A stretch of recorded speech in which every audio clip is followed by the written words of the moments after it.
Order! Order! You are an incorrigible delinquent at times. Behave yourself, man!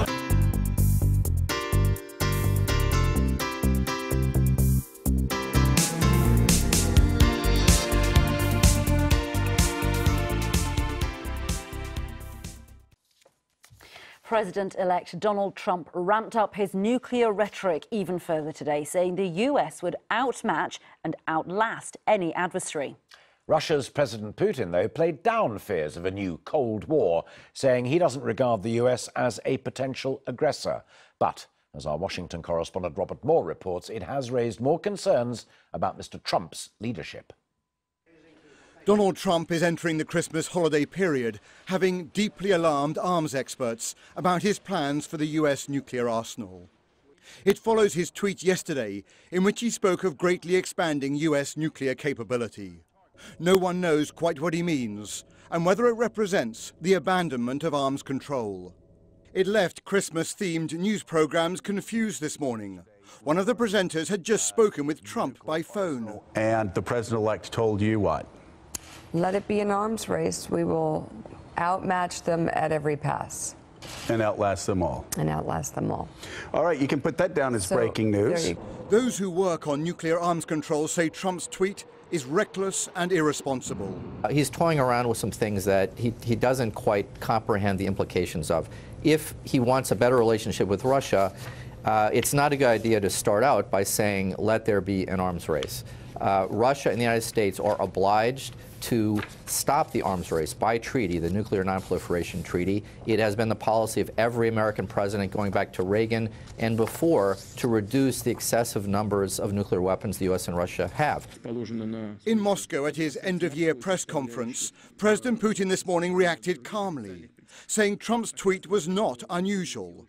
An apparent effort by the Kremlin to keep alive hopes of improved relations with the incoming administration.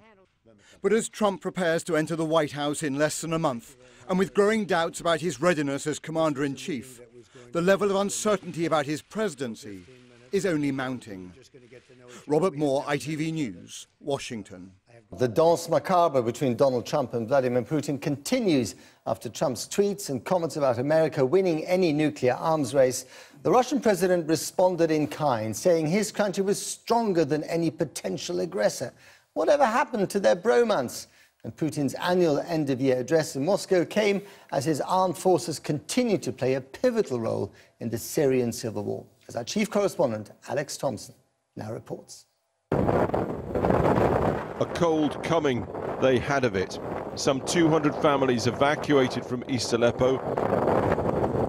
As the military storm abated, winter has vented its fury. These tents aren't suited to the winter. They are for the summer. It's miserable. The wind blew some of the tents away. And here's the man who saved Aleppo, liberated the East Aleppans from the clutches of the jihadis, or so says Moscow.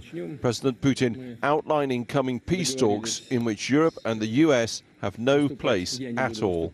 We proposed the Kazakh capital Astana as a neutral venue.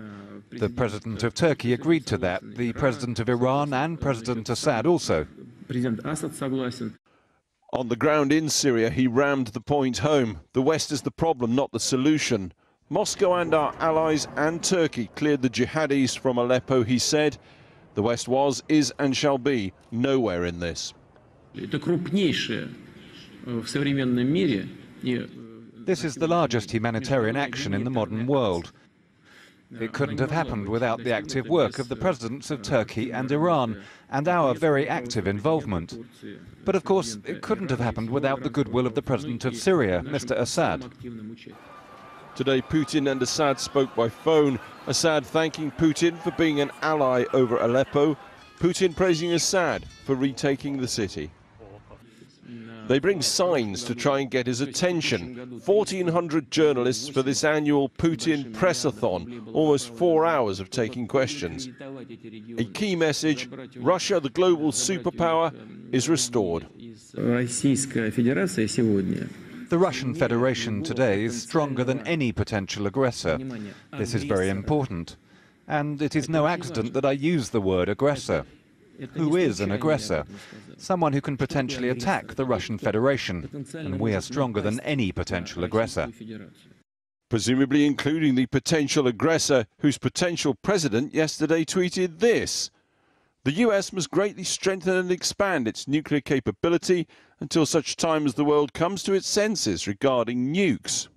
Today, the Trump team released a warm letter said to be from Putin to Trump, dated a whole week before that tweet. Putin writes about hoping to cooperate internationally at a new level amid serious challenges. Nonetheless, it seems Trump went right ahead with his nuclear expansion tweet yesterday, and today offered a US TV Christmas show the following observation. Mika asked the president-elect, while we had the opportunity, what his position was on trying to clarify the tweet yesterday regarding the nuclear arsenal, and the president-elect told you what? Let it be an arms race. We will outmatch them at every pass. And outlast them all. And outlast them all. All right, you can put that down as breaking news. There you go. Back in Syria, in Aleppo, they know all about superpower self-confidence and what even a conventional arsenal may do. So as we deck the halls with boughs of holly in Aleppo this Christmas, any greenery will suffice to cheer the rubble that was once a church. Alex Thompson reporting. I've been getting away with it all.